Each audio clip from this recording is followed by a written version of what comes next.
सारी परियों और रानी परी जादूगरनी को कैद कर रखी है।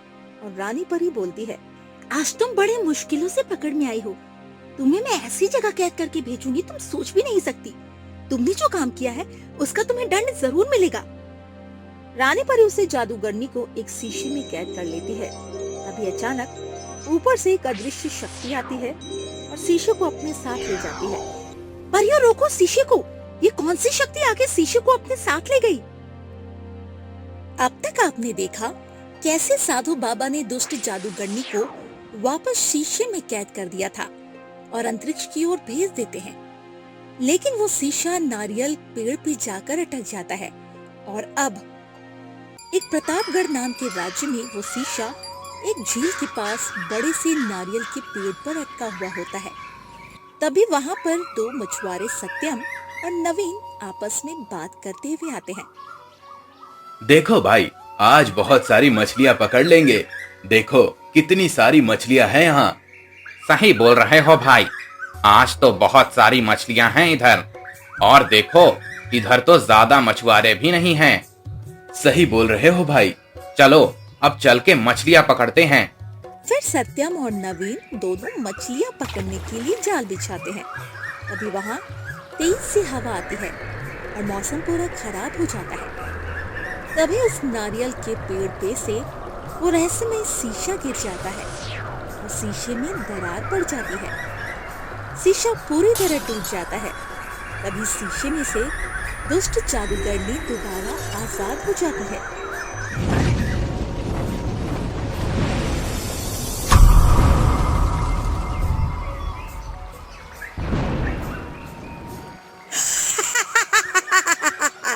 मैं फिर से आजाद हो गई। अब तुम सबका नाश नहीं, सर्वनाश करूंगी। अब शुरू होगा मौत का असली खेल। कौन हो तुम और ये सब क्या बकवास कर रही हो? बकवास? अच्छा वो तो तुम्हें पता चल ही जाएगा। तुम कहना क्या चाहती हो और आखिर हो कौन तुम? तुम सबके मौत हूँ मैं। अब देखो कैसे तुम सबका नाश करती हूँ। फिर जादूगरनी नवीन और सत्यम को अपनी शक्ति से कैद करने के लिए अपनी शक्ति का प्रयोग कर रही होती है। लेकिन जादूगरनी की शक्तियाँ काम ही नहीं कर रही होती है। नवीन और सत्यम वहाँ से भाग जाते हैं। जादूगरनी बहुत कोशिश कर रही होती है, लेकिन उसकी शक्तियाँ धीरे धीरे खत्म हो रही थी। आहा, ये सब क्या हो रहा है? मेरी शक्तियाँ क्यों नहीं काम कर रही है? इस चक्कर में मेरे शिकार मेरे आंखों के सामने से चले गए। कुछ समझ में नहीं आ रहा, मेरी शक्तियाँ काम क्यों नहीं कर रही। लगता है अब मुझे मेरे गुरुजी के पास जाना होगा, उन्हें ही कुछ पता होगा। जादूगरनी अपने गुरु के पास पहुँचती है। क्या हुआ? तुम यहाँ कैसे? आपको तो सब पता है, तो अनजान क्यों बन रहे हो? अब मुझे बताओ ये सब क्यों हो रहा है और कैसे इस समस्या का हल होगा? पता तो सब है। रुको, अब मैं देखता हूँ कि आखिर ये सब क्यों हो रहा है। गुरु अपनी आंखें बंद करके ध्यान लगाते हैं। कुछ समय बाद गुरु अपनी आंखें खोलते हैं। हाँ, जिस शीशे में तुम्हें कैद किया गया था, अब वो शीशा टूट गया है। जिस वजह से तुम तो आजाद हो गई, लेकिन तुम्हारी शक्तियां धीरे धीरे खत्म होती जा रही हैं। क्या? अब ये सब ठीक कैसे होगा? मेरी शक्तियाँ वापस कैसे आएगी? कुछ तो करना ही होगा। एक रास्ता तो है, लेकिन तुम्हें उसके लिए 5 लोगों की बलि देनी होगी और उनमें से एक आदमी, एक औरत, एक बुजुर्ग आदमी, एक छोटी लड़की और एक छोटा लड़का होना चाहिए। तभी तुम्हें तुम्हारी पूरी शक्तियां प्राप्त होंगी। और हाँ, इन सब लोगों की बलि तुम्हें 3 दिन बाद रात को 3 बजे देनी होगी। तब तक तुम्हें इन 5 लोगों का इंतजाम करना होगा। और याद रखना, बलि देने के बाद तुम्हारी शक्तियां दुगनी हो जाएंगी। लेकिन गुरुजी, शक्तियाँ पाने के लिए मुझे कुछ शक्तियाँ चाहिए होगी। बिना शक्तियों के मैं बलि कैसे दूंगी? तुम चिंता मत करो, मैं तुम्हें इतनी शक्ति देता हूँ कि तुम आसानी से लोगों की बलि दे सको। गुरु जादूगरनी को शक्तियाँ देता है। जादूगरनी अपने शिकार की तलाश में निकल जाती है। जादूगरनी गुरु की दी हुई शक्तियों से एक औरत का रूप ले लेती है ताकि उसे कोई पहचान ना पाए और गांव में अपना शिकार ढूंढने लगती है। अब मैंने अपना भेष बदल लिया है। अब बस मुझे अपनी मोह की जाल में सबको फंसाना होगा। मैं अपनी शक्तियाँ पाने के लिए कुछ भी कर सकती हूँ और किसी भी हद तक जा सकती हूँ। चलते समय जादूगरनी को एक घर दिखता है जिस घर के बाहर एक छोटा सा बच्चा अकेले बॉल से खेल रहा होता है। जादूगरनी मन में सोचती है, अरे वाह, मेरा पहला शिकार मुझे मिल गया और यहाँ पर तो आसपास कोई है भी नहीं। अब यही सही मौका है। मुझे जल्दी से इस बच्चे को पकड़ लेना चाहिए, नहीं तो ये मौका मेरे हाथ से चला जाएगा। जादूगरनी उस बच्चे के पास जाती है और आसपास देखती है। आसपास किसी को ना पाकर जादूगरनी उस बच्चे का हाथ पकड़ती है। बच्चा खेल में व्यस्त था और जादूगरनी उस बच्चे को अपनी शक्तियों की मदद से काल लोक में ले आती है, साथ ही अपने असली रूप में आ जाती है। काल लोक एक अलग दुनिया होती है जिस दुनिया की रानी जादूगरनी है। इस दुनिया में जादूगरनी का ही राज चलता है। मेरा पहला शिकार मुझे मिल गया। अब मुझे जल्दी सभी शिकार को पकड़ना होगा ताकि मैं इन सब की बलि दे सकूं और फिर मैं पूरी दुनिया पर राज करूंगी। आप कौन हो और ये कौन सी जगह है? मैं तो खेल रहा था, मैं ये कहाँ आ गया? ओहो, कितने सवाल कर रहा है। ये बच्चा है कियाफत। अब सुन, तू काल लोक में है और यहाँ पर तेरी नहीं चलेगी। कुछ दिन बाद मैं तेरी बलि दूंगी। ये सब सुनकर बच्चा घबरा जाता है और जादूगरनी अपनी शक्तियों से उस बच्चे को एक पिंजरे में कैद कर देती है। जादूगरनी वापस धरती पर आती है, उसी औरत के रूप में। अब मुझे मेरा दूसरा शिकार ढूंढना होगा।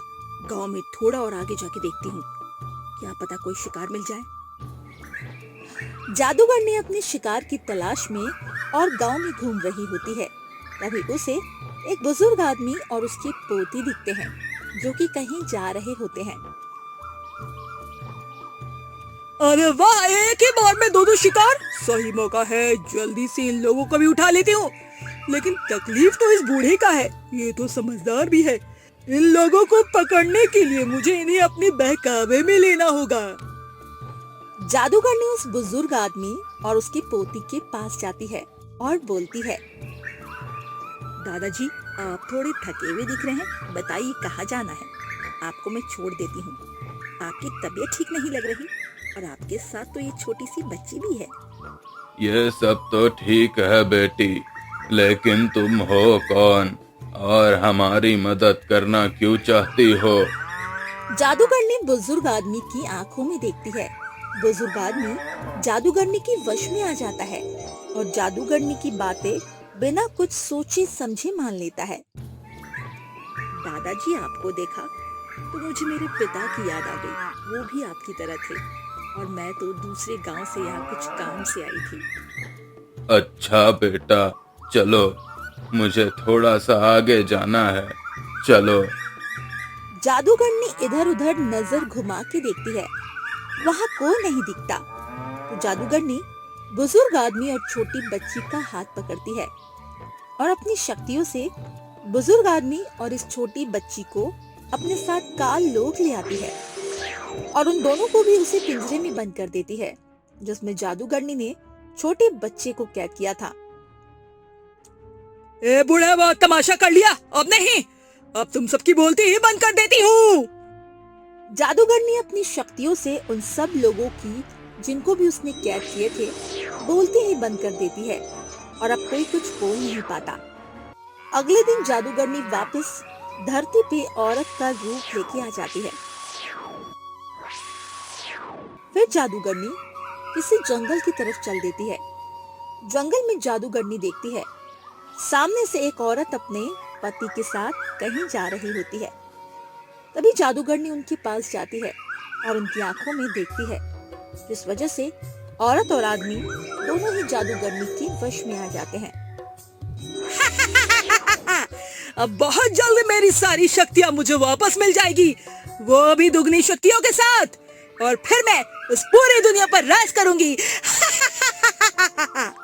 जादूगरनी उन दोनों को लेके काल लोक ले जाती है और उसी पिंजरे में कैद कर देती है। दूसरी तरफ कुछ गांव वाले इन लोगों की गुमशुदगी की खबर लेकर राजा के पास जाते हैं। लेकिन इतने सारे लोग अचानक से कहां गायब हो सकते हैं? आखिर क्या राज है इन सब के पीछे? अच्छा, आप लोग चिंता मत कीजिए, मैं कुछ करता हूँ। मैं जल्द ही उन लोगों का पता लगाऊंगा। अब आप आराम से जा सकते हैं। फिर सभी लोग वहां से चली जाते हैं। राजा सभी को आदेश देते हैं इन सभी गुमशुदा लोगों का जल्द से जल्द पता लगाया जाए। लोगों की गुमशुदगी की खबर पूरे गांव में फैल जाती है और फिर ये खबर उन दो मछुआरे नवीन और सत्यम को भी मिल जाती है, जिन्होंने जादूगरनी को आजाद होते समय पहली बार देखा था। और फिर सत्य और नवीन सत्यम के घर मिलते हैं इस विषय पर चर्चा करने के लिए। भाई, तुमने गांव के लोगों की गुमशुदगी की खबर सुनी क्या? हाँ भाई, मैंने सुनी। भाई, अभी तक तो हम लोग डर के मारे चुप थे, लेकिन अब मुझे लगता है हमें इस घटना के बारे में महाराज को बता देना चाहिए। हाँ भाई, हो सकता है कि ये सब कुछ उस दुष्ट जादूगरनी की वजह से हो रहा हो। हमें ये सब कुछ महाराज को बता ही देना चाहिए, नहीं तो वो जादूगरनी पता नहीं क्या करेगी। चलो चलते हैं। हाँ भाई, चलो जल्दी चलते हैं। फिर नवीन और सत्यम राजा के दरबार में जाते हैं और उन्हें इस घटना के बारे में सब कुछ बताते हैं। तो तुम लोगों ने इस घटना के बारे में मुझे तभी क्यों नहीं बताया? महाराज, हम डर गए थे। हमें लगा कि वो जादूगरनी हमें कुछ ना कर दे, इसलिए हमने कुछ नहीं किया। हम चुप रहने में ही अपनी भलाई समझ रहे थे। हाँ महाराज, लेकिन जब हमें गांव में हो रही घटनाओं के बारे में पता चला तो हम समझ गए कि ये सब आपको बताना जरूरी है। हमें माफ कर दीजिए। चलो कोई बात नहीं, मैं कुछ करता हूँ, तुम लोग जाओ। सत्यम और नवीन वहाँ से चले जाते हैं। राजा मंत्री को आदेश देते हैं जाके किसी महान साधु बाबा को बुलाया जाए। फिर मंत्री जाकर साधु बाबा को बुलाकर लाते हैं। राजा साधु बाबा को विस्तार से उस घटना के बारे में बताते हैं। बाबा, क्या आप बता सकते हैं कि ये सब किस वजह से हो रहा है और वो जादूगरनी कौन है? साधु बाबा आंखें बंद करके ध्यान लगाते हैं और फिर आंखें खोलते हैं और बोलते हैं, ये सब कुछ दुष्ट जादूगरनी की वजह से हो रहा है और वो जादूगरनी किसी दूसरी दुनिया से आई है, जो कि अपनी शक्तियां पाने के लिए ये सब कुछ कर रही है। जादूगरनी ने जिन लोग को भी कैद कर रखा है वो उन सभी लोगों की कल बलि देने वाली है, और फिर जादूगरनी की शक्तियां तो उसे मिलेंगी ही, लेकिन उसी के साथ उसकी शक्तियां दुगनी भी हो जाएंगी। फिर वो उस पूरी दुनिया पे राज करेगी। क्या? ये सब क्या कह रहे हैं आप? ऐसे तो हम पे बहुत कम समय है, हमें जल्दी ही कुछ करना होगा। ये सब ठीक कैसे होगा बाबा? बाबा, जल्दी कुछ कीजिए, नहीं तो वो दुष्ट जादूगरनी उन लोगों की बलि दे देगी। हमें कैसे भी करके उस जादूगरनी को रोकना होगा, लेकिन वो इस दुनिया में नहीं, वो किसी दूसरी ही दुनिया में है। उसे वापस इस दुनिया में बुलाने के लिए मुझे एक हवन करना होगा। आपको जो करना है करिए, लेकिन याद रखना किसी को कोई हानि ना हो। साधु बाबा हवन करते हैं और तब बाबा अपने कमंडल से गंगा जल निकालकर कुछ मंत्र फूंकते हैं और जल को हवा में फेंक देते हैं। तब जादूगरनी प्रकट होती है। किसने मुझे बुलाया? मुझे जाने दो, मैं नहीं छोड़ूंगी तुम्हें। कौन हो तुम और क्यों इन इंसानों की बलि देना चाहती हो? मैं अपनी शक्तियाँ दुगनी करना चाहती हूँ, अपनी सारी शक्तियाँ वापस पाना चाहती हूँ, ताकि इस पूरी दुनिया पे राज कर सकूं। तुम किस दुनिया से आई हो? और हाँ, जो तुम सपना देखती हो ना कि तुम इस पूरी दुनिया पर राज करोगी, तो वो कभी पूरा नहीं होने दूंगा। अब जल्दी बताओ, कहां से आई हो तुम? तू रोकेगा मुझे? सबसे पहले तेरी ही जान लूंगी। रोक तो। जादूगरनी साधु बाबा के ऊपर अपनी शक्तियों का प्रहार कर रही होती है, लेकिन उसकी शक्तियाँ अचानक से काम करना बंद कर देती है। क्या हुआ? मुझे पता था कि तू कुछ ऐसा करेगी, इसीलिए मैंने पहले ही अपने ऊपर कवच बना लिया था। तुम इतना जान लो कि तुम अपनी शक्तियों से अब यहाँ किसी को भी नुकसान नहीं कर सकती हो। अब जल्दी से ये बताओ कि कहां से आई हो तुम? नहीं बताऊंगी। जा, जो करना है कर ले। साधु बाबा अपने कमंडल से जल निकालते हैं और जादूगरनी के ऊपर डालते हैं, जिसकी वजह से जादूगरनी बहुत ज्यादा अंदर से जलने लगती है, तड़पने लगती है और साधु बाबा को सारी बात बताने के लिए तैयार हो जाती है। मुझ पर से पहले इसका असर हटाओ, फिर मैं बताती हूँ मैं कौन हूँ। ले, हटा दिया मैंने। अब बता तू कौन है और कहां से आई है? मैं एक कालोक से आई हूँ, जो कि परीलोक में है, जो कि पृथ्वी से कोसों दूर है।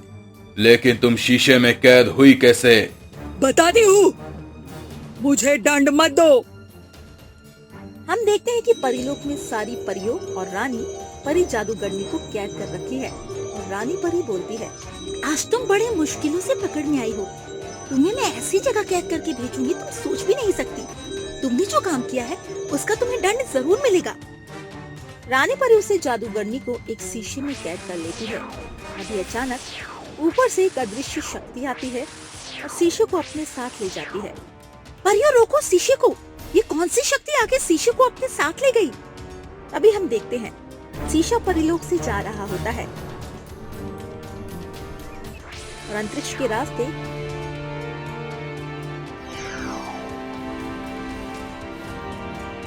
पृथ्वी की ओर चला जाता है।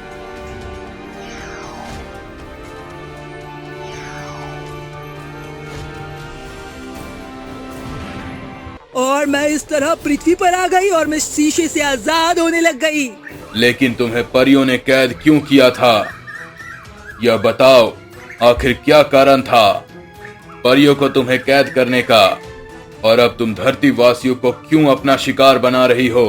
आखिरकार रानी परी ने जादूगरनी को कैद क्यों किया था और क्या है जादूगरनी का राज, और वो कौन सी शक्ति थी जिसे जादूगरनी को रानी परी से बचाया और उसे परिलोक से बाहर भी पहुंचा दिया? ये देखने के लिए हमारे चैनल को लाइक, सब्सक्राइब, कमेंट करें। इसका नेक्स्ट पार्ट बहुत जल्दी बनाएंगे। आप सब वीडियो को देखें, कमेंट करें, ताकि मैं इसका थर्ड पार्ट अच्छा और सक्सेसफुल रखूं। और आप सबको कोई आइडिया है कि स्टोरी इस टाइप की होनी चाहिए या इस टाइप से हमें बनानी चाहिए, तो आप हमें कमेंट में बता सकते हैं और जरूरत पड़ने पर मैं आपको कांटेक्ट भी करूंगी।